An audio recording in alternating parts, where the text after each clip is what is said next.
Welcome you back again to another video lecture on Python programming, and in this video lecture we'll go ahead and learn how to convert from decimal number to any number of base from 2 to 9.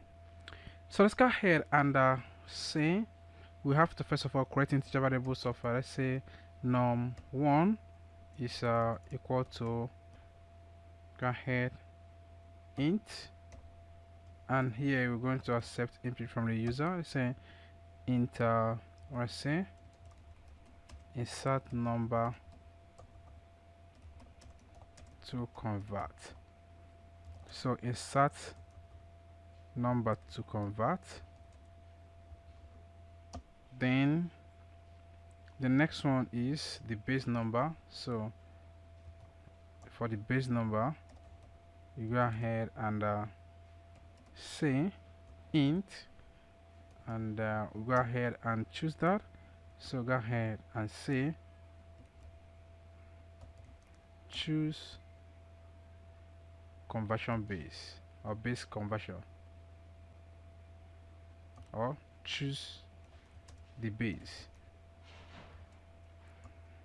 and this base is going to be from 2 to 9. All right,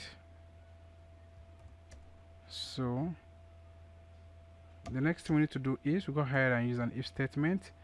If the base is not within 2 to 9, that is if not 2 less than or equal to base number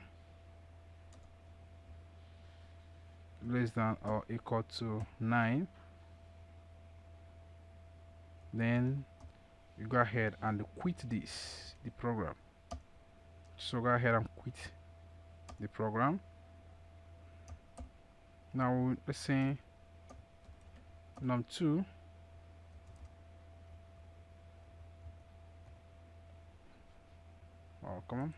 num2 is equal to empty space, and then we go ahead and use a while loop and say y num1 is greater than 0. So y num1 is greater than 0, then num2 is equal to lstr num1 modulus base number, and plus num2. Then we go ahead and say num1 / equal to base number. Then we go ahead and print out num2 because that is the result. Let's go ahead and say num2, and you can go ahead and run this code. Let's check it out. So insert number to convert. Let's go ahead and say we want to convert 90 and choose base. Let that be base 5, and it is 330. Let's go ahead and run this code again. Let's choose number to convert 100, and let that be base 7, and is 202. So you can choose any number to convert. The code is just ready before you. Go ahead and put it down on your system, play around with it, and in case if you have any question, please go ahead and use the question and the answer section, and I'm going to get back to you as soon as possible. Thank you so much, and I'm going to see you in the next video lecture.